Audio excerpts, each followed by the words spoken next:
Hi, I'm Tyson Franklin, and welcome to this week's episode of the Podiatry Legends podcast, the podcast designed to help you feel, see, and think differently about the podiatry profession. Today's topic, this is a solo episode, I don't have a guest on. Today's topic is 30 tips to improve your podiatry career. Now, if you're at the Foot and Ankle show, you may recognize that title because that was the title of one of my presentations. My first presentation was Happiness and Achievement are Independent Variables. And the second one was 30 tips to improve your podiatry career. So I thought this one would be fantastic as a solo episode. And if you did hear my talk in Liverpool, if you listen to this, you'll probably work out, you said a few things that I didn't pick up in Liverpool. Two reasons for that. One would be I may not have said it in Liverpool because I could do this presentation 10 times. And I'll guarantee probably 10 to 20% of it will be different. And that's just what happens because when I did the talk in Liverpool at the Foot and Ankle show, that was early February. 4 weeks have passed since then. So I've been on webinars, I've spoken to different people, I've had coaching clients. And what happens is you're always evolving. So what was going on in my mind at the beginning of February to what's going on in my mind today when I'm doing the recording is completely different. And I think this isn't in my tips, but I think this is something that everyone needs to pay attention to. Is if you've read a book in the past or you may have seen a speaker in the past and you thought, they weren't really, I didn't get a lot from it. Go back and listen to that speaker again or watch that YouTube video again or read that book again because you're not the same person that you were back when you read it the first time. This happened to me when I read The E-Myth. Remember the first time I read the book and I went, this book is rubbish. And then it was so many years later, I was about to jump on an airplane and I went, you know what, I'm going to let the book gods decide which book I'm going to read. So I just reached out on the bookshelf, I closed my eyes and I pulled the book down and it was The E-Myth. And I went, oh, you are kidding me. But I went, yeah, I said, whatever book I pulled out, that was the one I was going to read. I read it on the plane going down to Sydney to a podiatry conference and it was absolutely fantastic. And I was laughing to myself about why did I think this book was so bad the first time I read it. And all it was I was a different person the first time I read the book to who I was when I read the book multiple years later. So there's a little tip there. Anyone who's listening to this podcast, if you've read my book, It's No Secret There's Money in Podiatry, and you gave it a 3 or less rating, go back and read it again. You'll probably find you're a different person. Okay, so let's get into the 30 tips to improve your podiatry career. Now, one thing I want to point out to you too, when we go through these 30 tips, I'm not expecting you to listen to the 30 tips and go, I'm going to apply all 30 of them. Pick a couple that really stand out, hone in on those and make them your priority to pay attention to. And I guarantee they will improve your career. So let's move on to tip number 1, which is never leave early. I think if you're attending any podiatry event, 1, make sure you're there on time. Arrive the day early so that you're well rested, get a good night's sleep, try and stay off the booze if you can, especially the first day of a conference. Arrive early, be there on time. But when an event finishes, don't be the first person to bolt out the room. I always feel you should stay an extra day or stay an extra night. It's amazing the people who hang around at the end, some of the fantastic conversations you can actually have. And then the next day, get up at a reasonable time, go through your notes, the information that you've taken in, set a bit of a game plan, and then make your way home. Don't be in a rush to get home. Tell you right now, in years to come, you will not remember why you rushed back that particular day, but you will remember the people you stayed with and talked to at the end of a conference. And that's exactly what happened with me at the Foot and Ankle show. When it finished, there was a number of us, Tony Gavin and his team, that hung around at the end, and we had a fantastic time having a couple of drinks, but just some really good conversations. And I think my friendship with a lot of people, I connected with them even more on that last night. Tip number 2, accept AI. It's just one of those things you're going to have to accept. AI at the moment is here to stay. It's not going anywhere. So you need to dive in and just accept it's there and introduce it into your clinic, introduce it into your life and use it wherever you can. Now you can keep pushing it away and say, no, I don't need any of that. I'm not interested. But eventually you will just have to take it on. So the earlier you can adopt it into your business, the more success you will actually get from AI. If you wait too long, you could get left behind while everybody else is actually moving forward. Number 3, don't be the smartest person in the room. You will learn nothing if you're in a room where you actually think you're the smartest person. Try and get in a room where there's always someone there that you know that you can learn from. Really good friend of mine, Dave Fries, probably the smartest person I actually know. I've got some very, very smart friends. But Dave in particular, I remember him saying once that it doesn't matter where you go or who you meet, that person can always teach you something. So be open to the idea that every interaction you have, you can actually learn something from it. Tip number 4, read every day. Not just some days, read every day. Even if you only put 10 or 15 minutes aside, read every day and make sure it's something that is going to make you feel better. It might be a business book. It could be. It's no secret there's money in podiatry. But I don't think you should just constantly be reading business books. I think you should be reading books about other successful people, what they did and the things that they overcame to be where they are today. You can get a lot of inspiration from that and motivation. Read books that are based on mindset that are just going to get you thinking a little bit better, get your head in the game. If you can't find 10 or 15 minutes a day, you are kidding yourself. You really are. Yeah. Everybody can find 10 or 15 minutes. If you say you're too busy to find 10 or 15 minutes, you're lying to yourself. Just accept you're lying to yourself.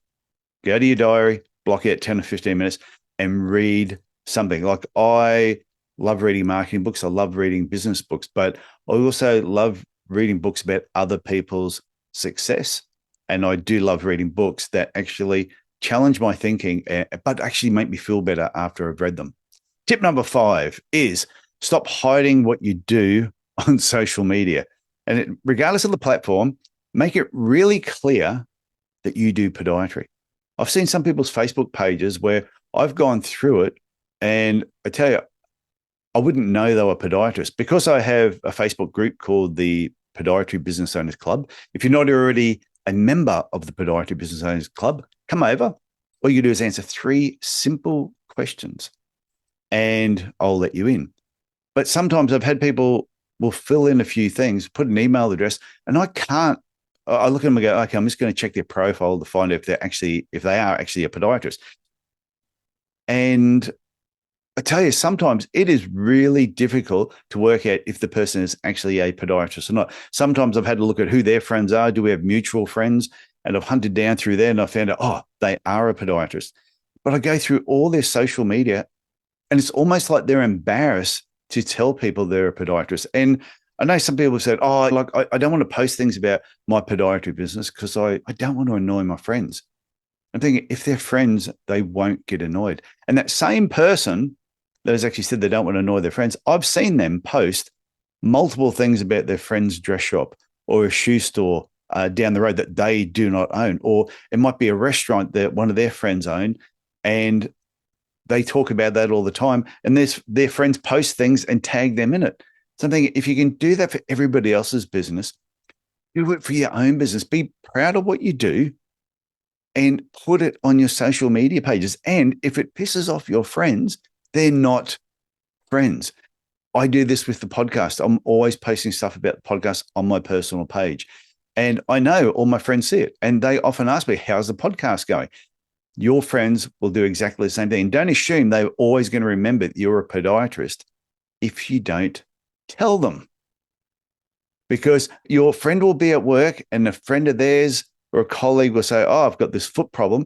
And if you're not top of mind because they're seeing your stuff on a regular basis, they're not even going to think about it. So you're losing business and you're losing patience by not letting your friends and family know constantly that you actually love doing what you do. Now, if you don't like doing what you're doing, then don't share it. Keep it to yourself. Tip number 6 is what I call inversion thinking.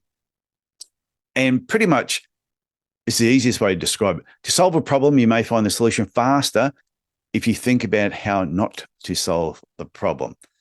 And it's one of those things, if you're trying to figure out how you should do something, look at how an unsuccessful person would approach that.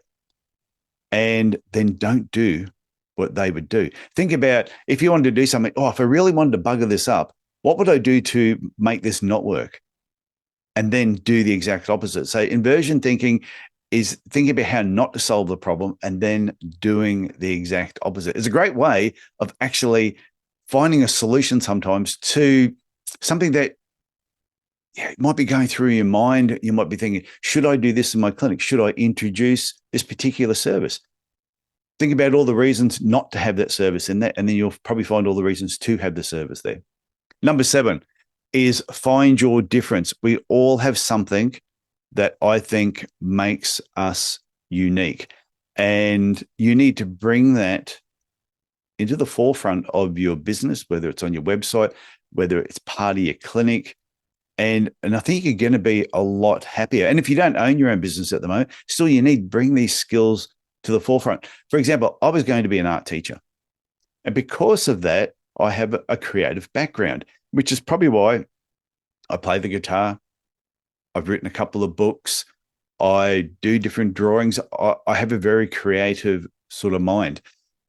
I think everybody has something that makes them unique. It could be a sporting background. It could be an interest or a hobby that sets you apart from everybody else. If you're a chess champion, how can you use that in your particular business? If you played sport at a fairly high level, how are you going to introduce that in your business? I remember having a person work for me, and if he's listening to this podcast, he'll remember this conversation. I was at his house. We're going through this box, and I found this trophy. And I grabbed the trophy, and on top of the trophy was a golf ball. And I went, "What's that from?" He goes, and I think it might have been at Royal Melbourne Golf Club. He said, "Oh, that's when I got a hole-in-one on the 7th hole." I'm not sure if that was the hole or not. And I said, "So you got a hole-in-one at golf?" And he went, "Yeah." And they took that ball and they put it on a trophy and they presented it to me. And I went, "And you have that trophy hiding in a box?" And he went, "Oh yeah, I really, because I don't want to show off." And I'm thinking, if I got a hole in one on a golf course and they gave me a trophy, I'd be wearing the thing as a hat. I said, that's how much I'd want people to know about it. I said, that trophy should be sitting in your consultation room, whether it's on the desk or up on a shelf. And I'll guarantee 50% of the patients that walk in will want to ask you about that particular trophy. And every single patient who is a golfer, I'll guarantee you right now, will definitely ask about that trophy. They will, and the conversation will hang about what does it feel like? Oh, I've come this close. The bond that you would actually connect with some of your patients over that particular trophy, because everybody who's ever played golf, who's ever picked up a golf club, knows how hard that is to do. These are the type of things, I think, when you've some amazing achievement or you've got some particular skill, don't hide it. Just bring it to the forefront. Make your patients aware of it. Number 8, be a podcast guest. And I think the best thing about being on a podcast is it actually builds social proof up about who you are. So if you have a podiatry business or whether you don't, if you get the opportunity to be on a podcast, if somebody like myself says to you, "Hey, would you like to come on the Podiatry Legends podcast?" just say yes. Everybody has a story. The good part is, especially if you have a business, if anyone's searching you or your business, that podcast will pop up somewhere. And when they see that, that is social proof to your patients that you must be someone of importance to have been on a podcast. And if you're saying, "Oh, I'm really not sure if I'd want to be on the podcast myself," then when I'm doing a call out for guest episodes, so every now and then, I think I've done about 16 group episodes over the last 5 or 6 years. When I do a call out for that, put your hand up and go, "Yeah, I'd love to come on." Therefore, I only need to talk to you for 5 or 10 minutes. I'll put them all together, and they are usually very popular episodes. Number 9, walk and record your thoughts. Your mind opens when it's relaxed. It's like if you've ever been in the shower and you're all lathered up, water's falling on you and you're very relaxed. Sometimes you'll have some of the best ideas. Or when you wake up first thing in the morning, you'll open your eyes, and just as you're opening your eyes, you'll have some amazing thoughts. And that's why they reckon you should be writing these down. I think it's exactly the same as if you're going for a walk. If you do it a couple of times a week, whether you do it for exercise or just walking the dog, is make sure you probably got your phone with you anyway, is just record your thoughts. Anything that pops into your head, just record it. You don't have to, it doesn't have to be an audio recording. You might just type it into your phone, or you might go to the notes section and record your voice and it'll type it for you. But just record your thoughts. You can always delete them. I've looked through some of the things that I've written down on my phone over the years, and I'm going, I don't know what I was on at the time when I said that, but it makes no sense. I will leave it there because sometimes 1 or 2 years later, I'll look back at that and go, that actually makes sense now. So it's just funny. Start recording your thoughts. You'll be surprised where you'll actually use them. So number 10, become your biggest fan. And you must become fan number one of your business, of your career, and who you are. So basically, you've got to be a fan of your business before anybody else will. And Jesse Cole, he is the owner of the Savannah Bananas, a semi-professional baseball team in America. They've been on ESPN. They've been featured there. He has created such a phenomenal business from that baseball team. He wrote a book called Fans First, and that's what he was talking about. You've got to become your number one fan. He was on episode 118 of the Podiatry Legends podcast. Go and have a listen to that. We're talking about standing out. It is a fantastic episode, and I'll guarantee you will take something from it.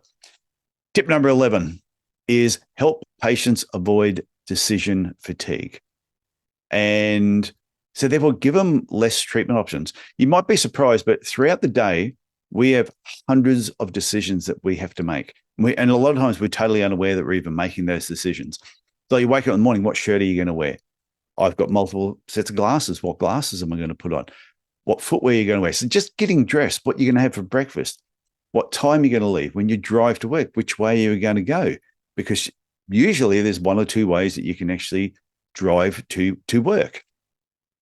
All these decisions are going through your head all day, every day.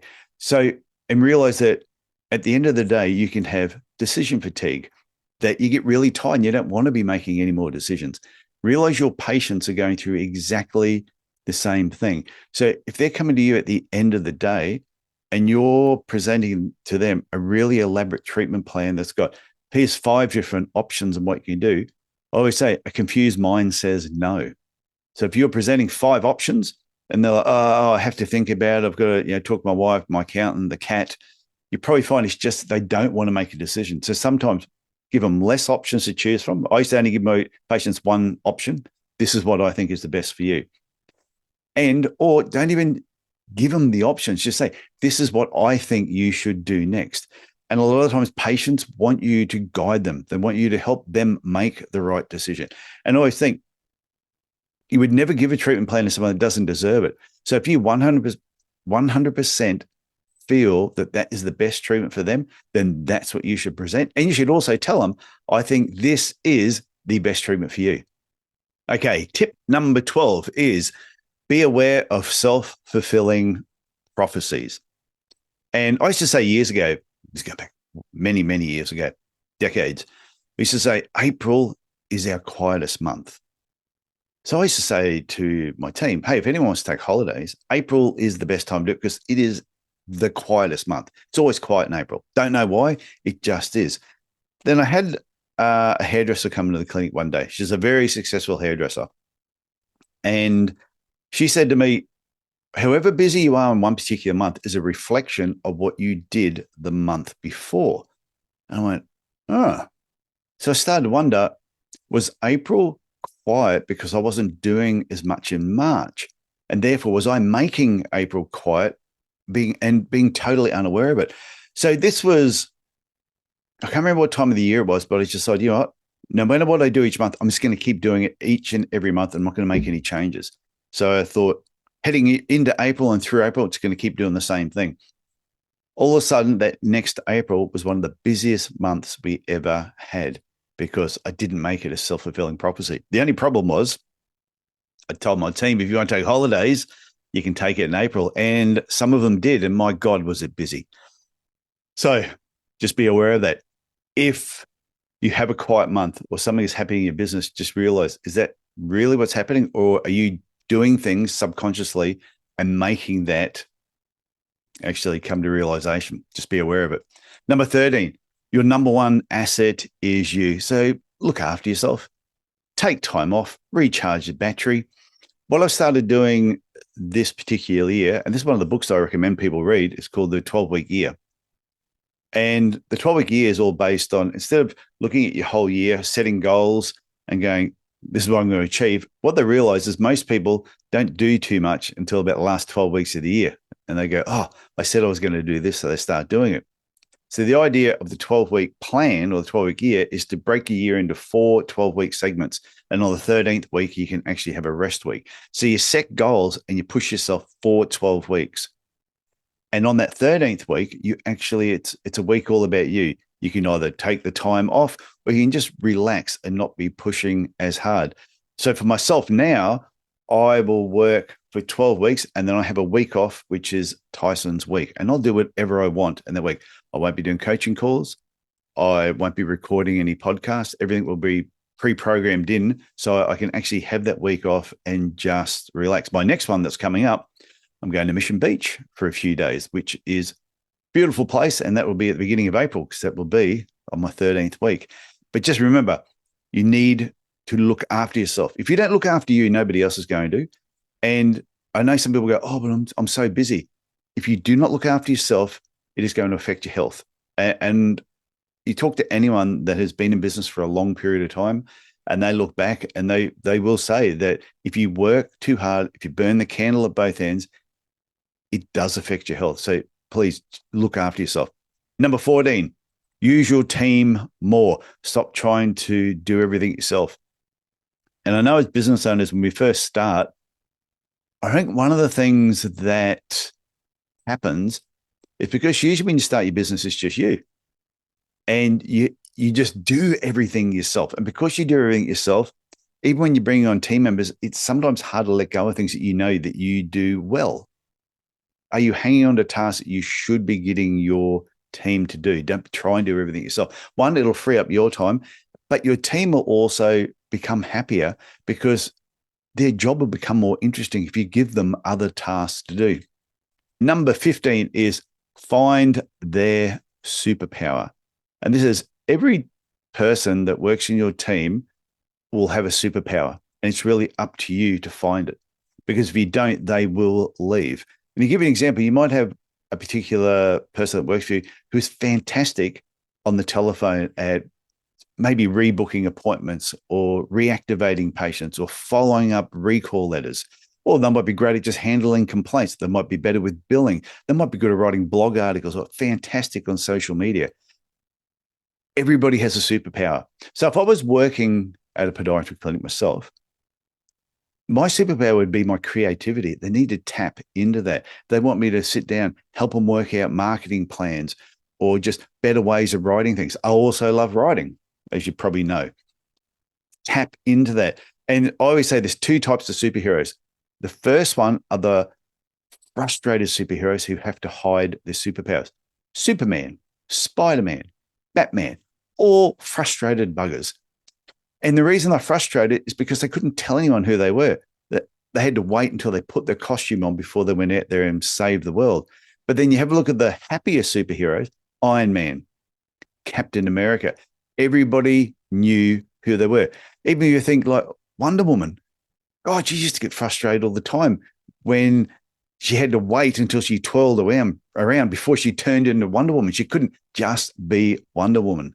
So just think, you've got people in your business who've got superpowers. Let them use those superpowers and they're going to be much happier. Number 16, novelty attracts attention. It's basically in our DNA.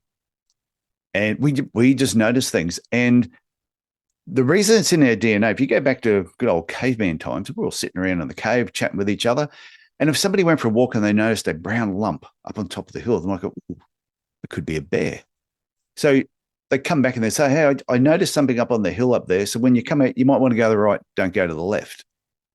Now, John, who was sitting out the back, who was not paying attention, he walks out, he goes left, he gets eaten by the bear.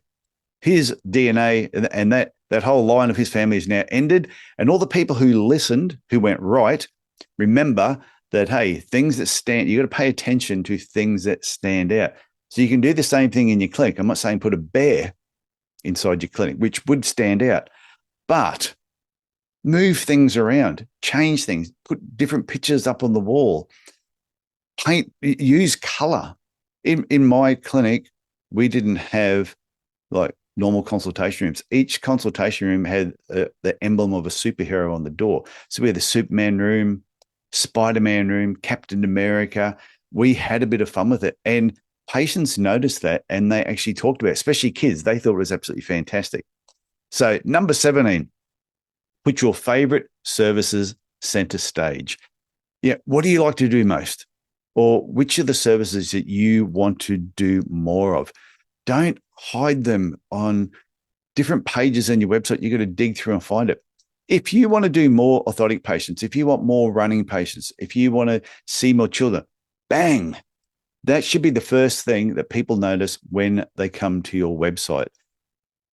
It shouldn't be hidden. So whatever it is that you want to do more of, whatever service that you enjoy, whatever makes more money, whatever makes you happy, is make sure that those services are front and center. You might have three. So on my old website, we had three things that really stood out. It says, you're here because you have heel pain, because we treated heel pain. You're here because you want orthotics, because that's what we did a lot of. You're here because you have fungal nails. They were our three biggest money earners.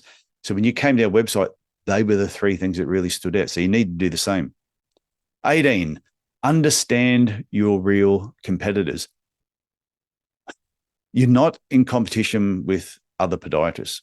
They're your colleagues. And that's, we should all be working together. We should not be looking at each other that we are competitors. But who you really are, who your competition is, and I think a lot of people are not aware of this, your competition is the family holiday.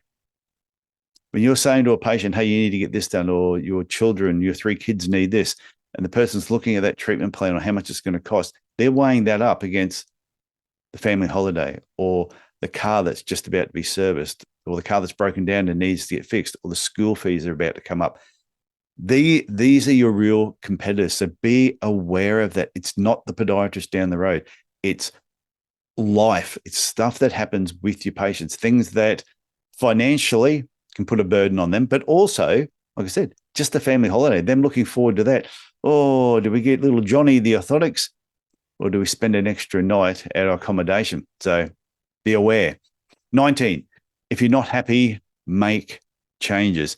And this could be a team member. If you got someone working with you who is a right real pain in the bum, you don't enjoy them being there, the rest of your team doesn't particularly like them, they're just not a pleasant person, then get rid of them. Give them their notice and just let them go. Do not keep someone just because you feel like you have to have them there. If you have patients that you don't like, you have patients that are rude, you have patients that complain about your fees, there's no rule that says we must treat every patient. If you make these changes, you will become happier in all these little areas. And I tell you now, when you're going into work every single day, and if you're an employee and you're listening to this, and there's certain things that's happening in your workplace that you're not happy with, talk to your employer about it. Just say, look, can I be open and honest with you? I'm not happy when, and explain it. Now, make sure it's reasonable. If you just say, I'm not happy because I want an extra $50,000, no, that doesn't apply.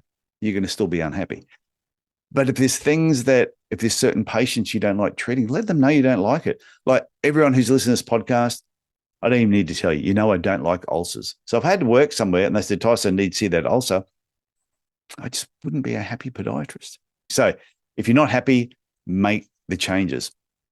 20, live life with intent. I always say you can read or you can read with intent. What I mentioned before, if you're going to read 15 minutes a day, 10 or 15 minutes, you can just pick the book up and just read through it, or you can sit there and go, okay, I'm going to read this book with the intent of actually reading something or learning something from this. I'm going to read it and going to apply it. I think it's one of those things that life in general, you should just approach with intent. The last few holidays that I've had in the US, especially after COVID. So before COVID, I'd go overseas and I'd just go and I enjoy myself and I'd go to the conference. And yes, and I'd learn, I'd take my notes and I'd stay the day after and I'd work out my game plan. But when COVID was on, I couldn't travel for a couple of years. Oh, It really, really affected me. So after that, every holiday I have now, I travel with intent. I pay attention more about what's going on around me. I know this might sound weird to some people, but I really just take it all in. I take so many more photos because I can just look through them and it just reminds me of that trip. Did the same thing when I was in the UK with Jonathan Small. We're touring around a few different places and I really did. I just took in everything. And at the end of the day, I wrote down some notes about what I learned that day. So whether you're traveling or not, just approach each day with intent. If at the end of the day, you could learn one thing every single day and you could write that down somewhere, imagine what you could learn at the end of a year, 365 things that you've learned or paid attention to. I just think it's an absolute game changer. 21, learn a new skill every quarter. And you might want to get better at videos. You might get better at lighting or using audio, or you want to learn how to do a podcast. There's so many, they don't have to be big things either. Just pick something. It could be a particular area of biomechanics. Pick something that you know that if I just put a bit of effort in over the next 3 months, I'll be better at it at the end of 3 months than I was before I started. If you can do that same thing throughout the year and you can learn or improve 4 skills each year, tell you who you'll be in the next 5 or 10 years is amazing. Like I've said to a few people recently, do you want a good laugh? Go onto my YouTube channel, Tyson E. Franklin, and scroll back to some of my older videos and you will see how bad some of them are. The lighting is atrocious.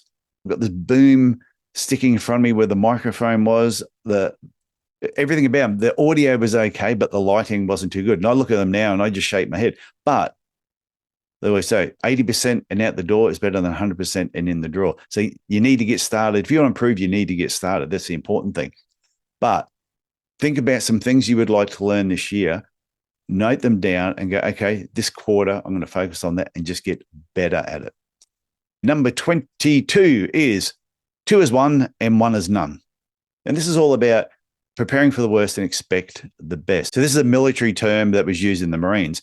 And what they're saying by 2 is 1, 1 is none, they will always have 2 ways of doing something. They don't rely on just one. So even with their weapons, they might have a rifle, they might have a sidearm, and they've probably got one on their ankle as well. Because if the gun fails, they've got other weapons they can go with. They'll then have a knife. So there's always these backup plans. If you only had one weapon and it failed, you've got nothing. When they need to light fire, they might have a lighter, matches, and flint. So if something fails, they've got a backup plan. You need to do the same thing in your business, is plan that if you're relying on you've got one other podiatrist in your clinic and they are working absolutely crazy and you are so reliant on that person, if they leave, what are you going to do? And you start thinking about this. If you have a practice manager who, if you think, if she ever left, it'd be buggered. Well, what happens if she had an accident and couldn't work? Do you have things in place and are you prepared for this? If you have a piece of equipment that you might scan to get orthotics made, and this might be a little bit more realistic. If that breaks and stops working tomorrow, what is your backup plan? So look at all the aspects of your clinic and just realize, do you prepare for the worst, but always expect the best to happen? Okay, number 23, is 1 pair enough? And this came from Dave Fries again, the friend I was talking about before. He said he went to a service station one day, and at the service station they had the big the ice thing out the front. And he went to get some ice, and there was a sign up there, and it said, "Is 1 bag enough?" So he gets 2 bags. Then he went inside and said to the servo guy, out of curiosity, by putting that sign there, did it make any difference at all to your ice sales? He said, "Oh yeah, ice sales went up 60%. Just by having that sign, is 1 bag enough?" When you're offering orthotics to a patient, realistically, is 1 pair enough? If they've got 3 or 4 different shoes, work boots, running shoes, football boots, other types of footwear, really, is 1 pair enough? So you could actually ask them that question, is 1 pair enough? And they might go, okay, well, actually, how much would it be to get a second pair? Now, a bit of a spin on this too is when you have a patient ring up to make an appointment, if you said the same thing to them, while I have you on the phone, is there anybody else in your family that needs an appointment? Just by asking that question will make them stop and think. And I know myself, going back years ago, when I was complaining about my shoulder, if the physiotherapist that my wife was seeing had have asked her that question, more than likely she would have booked me in and gone, well, actually, Tyson's been complaining about his shoulder again. I'll get him to come in and see you. But they never asked that question. And this is why McDonald's used to ask, would you like fries of that? Because they knew probably about 10% of the people said yes. And that added billions of dollars to the bottom line. So just remember, well, I've got you on the phone. Is there anybody else that needs an appointment? Or is one pair enough? Number 24, same effort, therefore go big. And do you realize it probably takes the same effort to explain an over-the-counter device as it does to explain a custom-made device? So if you're explaining an over-the-counter device or support because you think, oh, that's all the patient can afford, do you know you're putting in the same time and effort if you were explaining a custom-made device? And if you think the custom-made device will be better, then explain the custom-made device. Now, I know there's a lot of podiatrists who only use pre-mades. That's fine. As long as you're using the pre-made for the right reasons and you think it's the best thing for the particular problem, there's not a problem with that.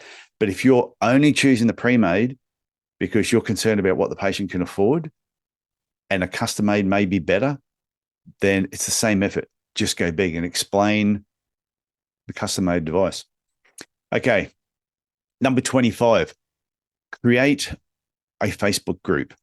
And everybody knows at the moment that Facebook pages, the engagement is quite low. So therefore, you could start a group that's part of your actual podiatry business. It could be a walking group, it could be a running group. You might create a stretching group and you let your patients know that this group exists and you put some time, effort, and you put a bit of expertise into that group and you'll find people will join that group. Have a look at yourself. What groups are you part of? Which, not just pages, but what groups are? Like I mentioned before, the Podiatry Business Owners Club is a group. There's over 1,200 podiatrists in that group because I promote it and I talk about it. You can do exactly the same thing with your groups. But it mightn't be just walking, running, or stretching. There was a jewelry store in Brisbane. I can't remember the name. The friend was telling me about this. And the jewelry store had a whiskey group set up that was attached to his jewelry store. And once every quarter, he would invite certain clients into his jewelry store to try some high-end whiskeys. Why couldn't you do the same thing with your podiatry businesses? Have a whiskey appreciation group. And you could invite certain patients. You know, right now, there's some bottles of whiskey. Like I've got some bottles of whiskey here at home that I bought relatively cheap at the time that are now worth $3,000 or $4,000 a bottle.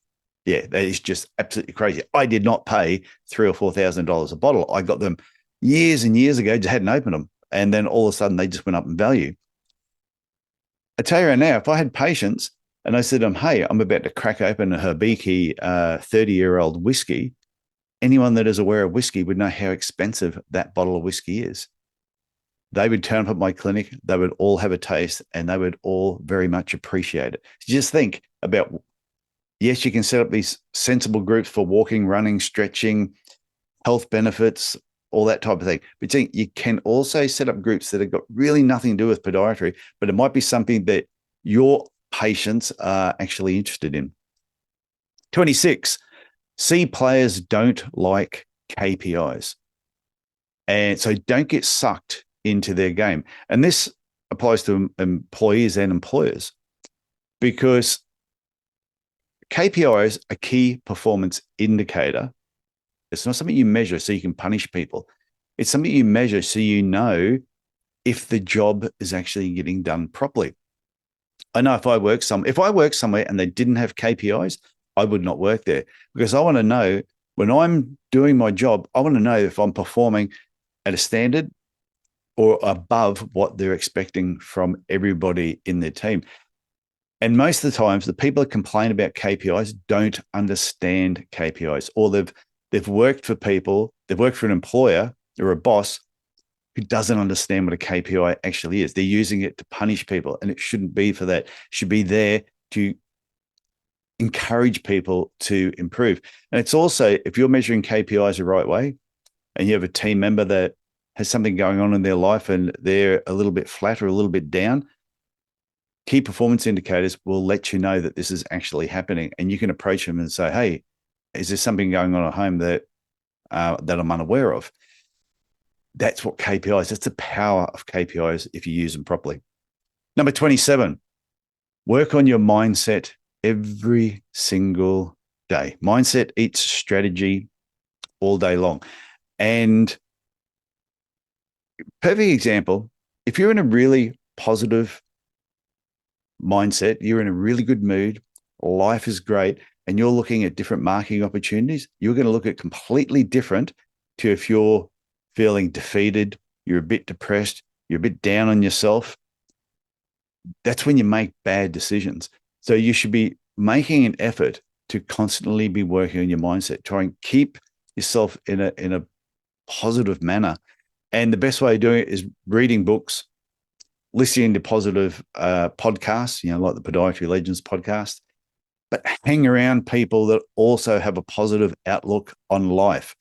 Have a look at your circle of friends. If you're hanging around people that every time you're with them, you feel worse for the experience, then you've got to stop hanging around it. And this includes family. If you've got family members that are just depressing, just stay away from them as much as you can. I know when it's Christmas and birthday, sometimes you have to see them.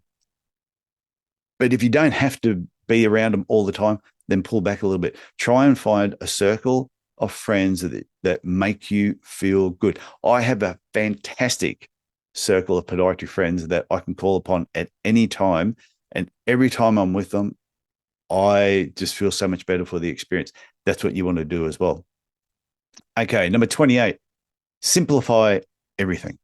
They have a saying, complex fails, simple scales. And Porsche had a really good saying as well. That was, for speed, add lightness. So it's like taking stuff away. Look at your instruction manuals. Look at your training manuals.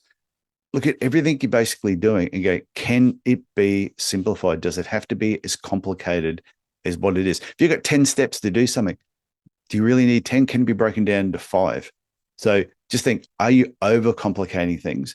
And I say, when you're explaining something to someone, if it's on more than one page, then it might be a little bit too complicated. So just think about that. Okay, number 29, increase your fees. You've probably heard this a million times before. And I always say, a patient's affordability is not your responsibility. I've had so many people say, oh, I can't, my patients won't pay that because, and I always say in brackets, add a bullshit excuse. Oh, my patients won't pay that because my clinic's in a low socioeconomic area. Where my clinic was in Cairns was probably one of the worst suburbs in Cairns. So if I said, my clinic's in a low socioeconomic area, it was. Yeah, it was an extremely successful podiatry clinic. And at the time, before I sold it, we were charging more than anybody else in Cairns. Now, the biggest podiatry clinic in Cairns is set up across the road from my old clinic, and I'm sure they do not bulk bill or do anything else. They have an amazing clinic, and it is, once again, in a low socioeconomic area. So don't con yourself or tell yourself lies that you can't increase your fees, or you're going to keep your fees really low because your patients won't like it.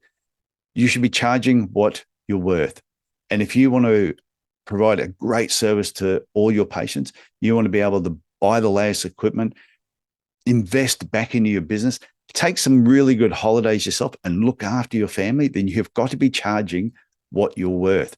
You don't want to be discounting everybody and all of a sudden go, oh, sorry, kids, we can't go on that holiday this year because I'm driving an old beat out car because I don't have any money. And I've heard podiatrists say that, and I just think it's crazy.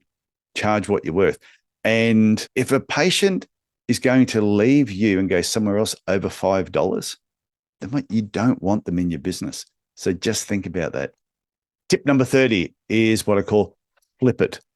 And what that is, you've got to tell yourself, and you got to remind yourself that you are a walking, talking good deal. You are a fantastic good deal. Now, you might be looking at, how much are you charging a patient for a particular service? Or how much does a patient need to pay? Don't think about what they have to pay. Think about, the changes and benefits you're making to their life. So for $100 or $500, or even if they had to spend $1,000 in your clinic, what are you doing for them? They're able to run around with their kids more. They're able to exercise. They're going to lose weight. Their overall health is going to be better. You may have added an extra 10 years to their life. So you are a walking, talking, fantastic bloody deal. And just remember that. Don't think about what they're spending. Think about the benefits you're adding. And it's no different to when I have my coaching clients. I don't look at what they pay me each month. I look at the value I'm actually adding to their business. So if one of my coaching clients that might be paying me 10, 15 or 20 grand a year, but they're making an extra $400,000 or $500,000 a year, do you think they got a good deal? And then they keep making $400,000 or $500,000 more every single year. Do you think that's a good deal? Or even if they're not making an extra $400,000, if I've helped them look at different things and they're now saving money, not spending as much, and their profit margin is bigger, they're paying me 20, but they've got an extra 100 grand in the bank account. Is that a good deal? It's a friggin' fantastic deal. So just remember, you're a walking, talking good deal. And that's how I look at coaching, is I'm a walking, talking good deal. I know when people work with me and they listen, they actually make money. So now I'm going to take you on to tip 31. Now I know that this was 30 tips to improve your podiatry career. This is tip number 31. Always give more than expected. Wow your patients unexpectedly wherever you can and give them more than they thought. Keep adding value to the consultation. Don't discount, just give them more, charge more and give them more. Make them feel like the consultation, the value you're giving them each time is well worth the visit. But anytime you can wow them, wow them. If you have said to a patient, that'll be ready for you in 3 days, try and get it done in 2. Just any time you can, make them go, wow, that was absolutely fantastic. So always try and give your patients more. So that pretty well covers my 30 or 31 tips to improve your podiatry career. Hope some of those tips resonated with you. Like I said, think about the 30 tips. If you've been taking notes, look at the notes you've taken down and go, okay, which are the top 3 that I'm actually going to work on? Increasing your fees might be one.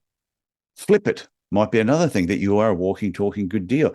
Just go through that list and think about, what are the 3 things I'm going to work on? Work on those first. And when you've worked on them, come back and start looking at more of those things on that list. And if you can work through that list this whole year, I think it'll make a huge change to how you look at business, how you actually look at your career. If you have any questions after all this, please feel free to send me an email, tf@tysonfranklin.com, or you can send it to tyson@podiatrylegends.com. Okay, before I finish up, just to remind you to go to my website, tysonfranklin.com. On there, click on events. Throughout the year, I'm always going to be updating and adding things to the events area. And like I said, send me an email if you have any questions. Also, pretty much that's it for me this week. I want you to look after yourself, look after your family, and I will talk to you again next week. Bye for now.